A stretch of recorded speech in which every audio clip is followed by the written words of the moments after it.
Whitebeard, one of the most famous pirates in the world. The man who went toe-to-toe with the king of the pirates, becoming his greatest rival. An emperor of the sea with a crew so large he commanded 16 different divisions, known far and wide as the strongest man in the world. But how did such a legendary man meet such a tragic end? I'm going to go over Whitebeard's entire story. So get comfy and let's get into it. Whitebeard's tale starts 72 years before the beginning of the story, in a town called Sphinx, where Whitebeard was born. After his home country became too poor to be a member of the world government, Edward Newgate became an orphan and then became a pirate at an early age to support his village with the money and resources that he had collected. At this time he was just an ordinary pirate going by the name Newgate, but Whitebeard wasn't a pirate for fame or glory. All he wanted was a family. Sometime after this, around 44 years ago, Newgate joined the Rocks Pirates, a formidable group of pirates led by the mysterious Roxy Zebek. Whitebeard even invited a young Kaido at the time to join the crew. However, Whitebeard did not consider himself Roxy's subordinate, as he found him foolish, and this led to many fights among the crew. The crew made it to God Valley in hopes to recover a certain treasure, and Whitebeard ended up fighting both Monkey D. Garp and Goldie Roger, who had both teamed up to take down the formidable Roxy Zebek. Whitebeard left after Rox's defeat and later formed his own pirate crew, called the Whitebeard Pirates. Sometime later, Whitebeard and his crew ended up stranded in the country of Wano, and Whitebeard was directly attacked by a famous samurai, Kozuki Odin. The two battled it out, with Whitebeard amazed by the formidable strength of the samurai. However, Odin had severely underestimated the power of Whitebeard, as Whitebeard punched him with his quake fruit, sending Odin flying and emerging victorious. But much to everyone's surprise, Odin asked to join Whitebeard's crew, as it was his dream to see the world. Odin would continuously ask to become part of the crew despite Whitebeard's rejections. 2 weeks later, Whitebeard and his crew fled the land of Wano, trying to leave Odin behind, but Odin still would not give up as he held on to a chain, refusing to let go of the ship. Whitebeard recognized Odin's determination and said that if Odin could hang on to the chain for 3 days, Whitebeard would allow him to join the crew. Odin stayed on the chain for days, but when just 10 minutes were left, he heard the screams of a woman and let go, drifting onto an island. Whitebeard eventually found Odin and a woman named Toki, who was the person Odin had heard screaming.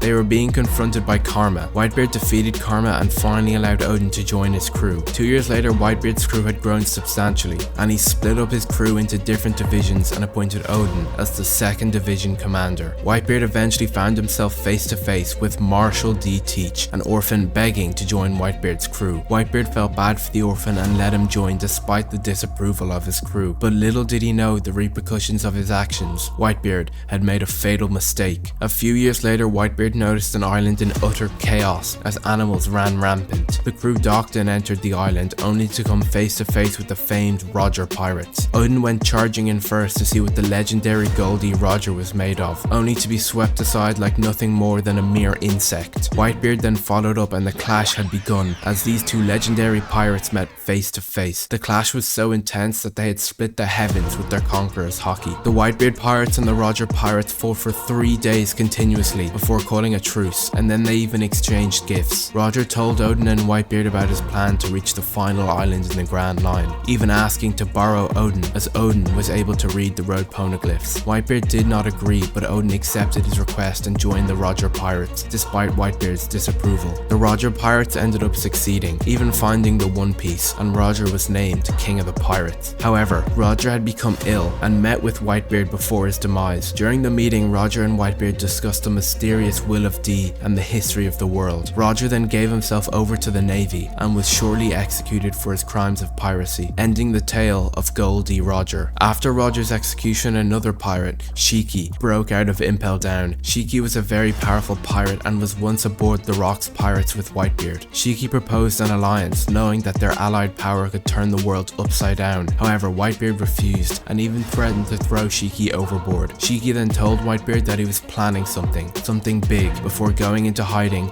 never to be seen again. With Roger's execution and Shiki's seclusion, Whitebeard became the undisputed power of the sea. None was strong enough to take him down, but there was an attempt, as Crocodile, who was a rookie pirate at the time, challenged Whitebeard, but suffered a humiliating loss at the hands of the legendary pirate. A few years had passed and Whitebeard noticed a famous rookie running around the Grand Line causing havoc. The pirate's name was Fire Fist Ace, and Whitebeard was intrigued. Later, Whitebeard met this rookie face to face as he was battling with Jinbei. Whitebeard fought the naive rookie and totally destroyed him without a scratch, despite Ace's formidable fire Logia powers. Whitebeard recognized Ace's strength and offered him an opportunity to join the Whitebeard pirates, and even took him aboard the ship, the Moby Dick, as he was injured after their battle. However, Ace denied Whitebeard's initial request to become a Whitebeard pirate and tried to kill Whitebeard on multiple separate occasions, as it was his goal to take down the strongest man alive. After many failed attempts, Ace warmed up to the request and finally accepted his invitation. The famed Fire Fist Ace was now officially a Whitebeard pirate. Ace even told Whitebeard that his father was Goldie Roger, the king of the pirates and Whitebeard's greatest rival. Whitebeard said that it did not matter who his father was, as everyone is a son of the sea. But Whitebeard already knew this, and that's why he sought him out. Whitebeard knew the title of the next king of the pirates was not meant for him, as it was a title that needed to be filled from a pirate of the new generation. Whitebeard wanted Ace to succeed him and become the next king of the pirates. However, this would be Whitebeard's final mishap and a mistake that would bring a new era to the world, as suddenly Teach, who had been on the crew for decades, murdered his crewmate Thatch in cold blood and stole his devil fruit, fleeing the crew. Once Ace had found out about Teach's betrayal, he went after him in order to kill him and restore honor to the Whitebeard pirates. But Whitebeard knew something wasn't right. He knew Teach was dangerous, so he denied Ace's request to go, but Ace went anyway. Sometime later, a pirate called Rockstar, who is a member of another Emperor's crew, red-haired Shanks, had arrived carrying a letter from Shanks, but Whitebeard was not impressed, as Shanks didn't show up himself. Whitebeard ripped up the letter and told Rockstar that if Shanks wanted to talk, he was to come himself and bring some sake. Shanks accepted his request, and Shanks arrived to meet Whitebeard face to face, knocking out most of Whitebeard's crew with nothing less than his mere presence. But Whitebeard had noticed Shanks had lost an arm, and asked him what enemy did he give that arm to, as Whitebeard knew that Shanks was indeed powerful. Shanks said that he betted on a new age. Shanks also told Whitebeard to stop Ace going after Blackbeard, and he had a bad feeling about the situation as well. Whitebeard was insulted and laughed in his face, and told him that he was at least 100 years too young to tell him what to do. This resulted in a clash between the two pirates. The clash was so intense that they split the heavens with their immense hockey, but Whitebeard should have listened to Shanks, as not long after, Ace was defeated by Blackbeard in a battle that would change the course of history. Blackbeard handed Ace over to the Navy, leading to his execution for his crimes of piracy and sparking the greatest war the world has ever seen. Ace's execution was to be held in Marineford and was to be publicly shown in order to show off the power of the world government. However, the Navy knew that Whitebeard would not let Ace die so easily, so they gathered all of their forces, including the 7 warlords of the sea, to confront Whitebeard at Marineford. On the day of Ace's execution, Whitebeard infiltrated Marineford by coating his ships and traveling underwater. Whitebeard's presence struck fear into the hearts of the Navy, as there was a reason why Whitebeard was dubbed the strongest man in the world as he infiltrated Marineford. Whitebeard wasted no time and immediately used his Quake fruit to create 2 massive tsunamis that would ultimately destroy Marineford, but were frozen in place by Admiral Aokiji, one of the Navy's top fighters and one of the 3 legendary admirals. Aokiji then went straight for Whitebeard, but he severely underestimated the power of this dying pirate, as he was stopped in his tracks almost immediately. Aokiji then froze the bay, giving the pirates and marines a chance to attack each other. Whitebeard had shown off an impressive display of powers, even with his old age and illness, so much so that it enticed someone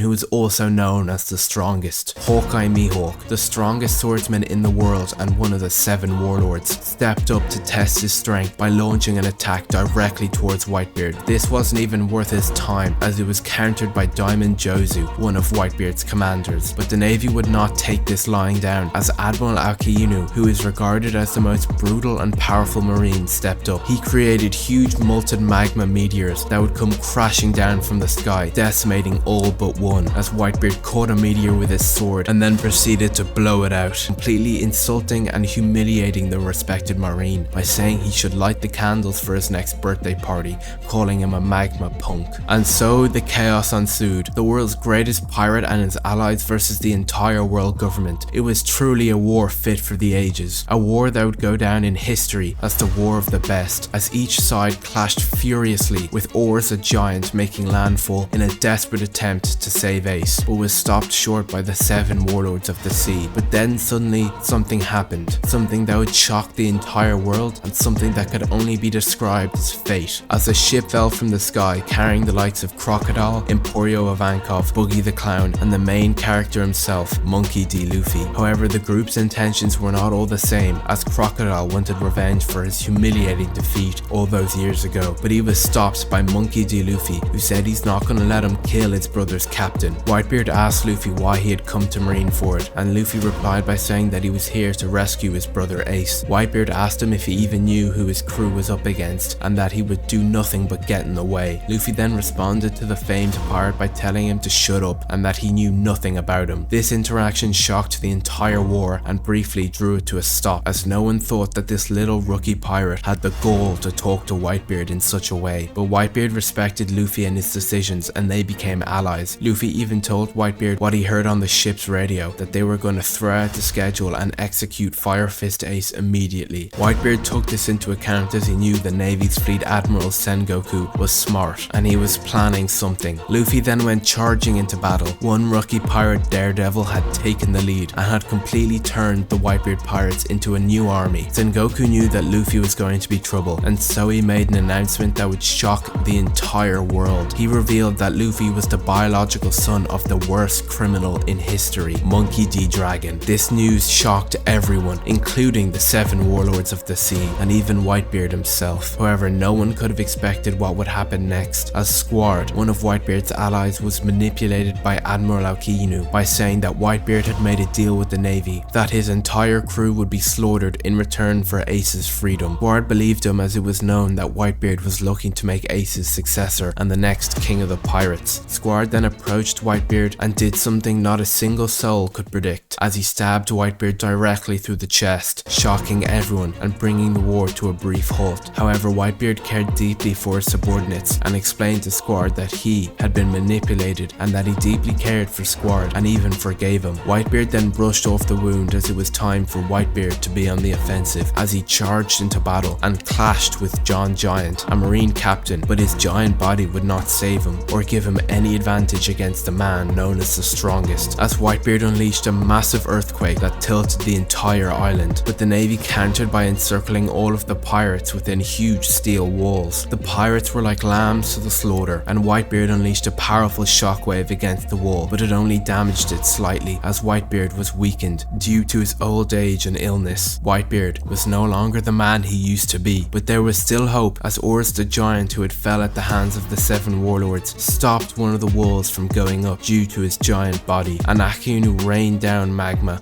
completely obliterating Whitebeard's ship. The war was no longer in Whitebeard's favor. However, the pirates managed to climb up Horus's body and got through. The pirates had escaped the bay and were now on equal land in the plaza with the opposition, but Whitebeard was attacked by both admirals, Aokinu and Aokiji, who managed to blow a hole in Whitebeard's chest. But Whitebeard was not done, as he refused to die until he had secured his son's safety. However, the Navy had sped up the execution of Fire Fist Ace and were about to execute him. But just then, in that very moment, Luffy unleashed a blast of Conqueror's Haki, knocking out both pirates and marines. This left everyone in complete awe, as Luffy, now possessing Conqueror's Haki, a type of Haki that only 1 in a million people can possess. Whitebeard immediately told his men to back up Luffy, and even managed to stop Admiral Kizaru from going after him, but sustained a huge amount of damage from the man who can move at the speed of light. But Luffy had done it. He had freed Ace, and now all they had to do was escape. With Ace free, Squard and his men attempted to ride the ship into the plaza in order to allow Whitebeard and his crew to escape. However, Whitebeard stopped the ship single-handedly. He then declared that everyone was to escape while he would meet his end here at the end of this era, and prepared for his final stand against the Marines. But this is not a story that ended happily, as Admiral Aokinu once again manipulated Fire Fist Ace into fighting him. The two started fighting, with Ace's power being massively overpowered by the immense destructive capabilities of Akinu's magma fruit. But Aokinu wasn't after Ace, and instead went straight for Luffy, as Luffy was the son of the worst criminal in history. But Ace would not let Luffy die, as he shielded Luffy with his own body. Ace had sacrificed his life for Luffy's. As Ace lay on the ground with his final breath, he told Luffy that he was thankful that Luffy could ever love a good-for-nothing person like him. Ace died protecting his brother. Luffy could not handle this, as he completely passed out from trauma. Aokinu had done it, and the execution of Fire Fist Ace was complete. However, the naive admiral had made a huge mistake, as he had now unleashed something so terrifying that its mere presence would scare any man, as Whitebeard stood furiously behind him, enraged at what he had done. And Whitebeard wasted no time before pummeling the admiral right into the ground with the power of an earthquake. The two started fighting, both dealing massive damage to each other, until Whitebeard grabbed him by the scruff, throwing him into the air, launching a quake directly into his body. A quake so huge that it would destroy Marineford and create a valley separating him from his crew. Whitebeard had made up his mind and would sacrifice his life, letting his crew escape safely. However, the battle had only just begun, as Marshal D. Teach, the orphan Whitebeard let join his crew all those years ago, and the man that murdered his fellow crewmate, had finally come to take down Whitebeard and become the next Emperor of the Sea. Blackbeard wasted no time and immediately went after Whitebeard, and so the battle had begun. As Blackbeard used his darkness fruit, he ruthlessly stole from Thatch to nullify Whitebeard's devil fruit. But there was just one thing Blackbeard failed to understand. Even when faced with a sick and dying old man, he was no match for Whitebeard, as Whitebeard started pummeling the naive Blackbeard. Blackbeard then told his crew all to attack Whitebeard at once, and they did, ruthlessly attacking Whitebeard with swords and guns alike until he could no longer move. But in Whitebeard's dying breath, he screamed at the top of his lungs that the One Piece was indeed real, and that Goldie Roger was not lying, reigniting the flame of ambition and bringing a new age to the world of pirates. But Whitebeard would soon pass away at the hands of Blackbeard and his crew. Blackbeard had betrayed Whitebeard after he served decades under his command, and tragically ended the tale of Whitebeard as Whitebeard died standing on his feet. In the course of the war, Whitebeard was stabbed and slashed 267 times. He was shot by 152 bullets and hit by 46 cannonballs, but even in death, he remained standing and did not have a single wound on his back. The tale of Whitebeard had come to an end. And yeah, that's about it for this video on Whitebeard. If you guys did like this video, drop a like and subscribe. Also go follow my TikTok and Instagram. The links for those will be in the description. Also let me know down in the comments if I missed anything, and I'll see you in the next one.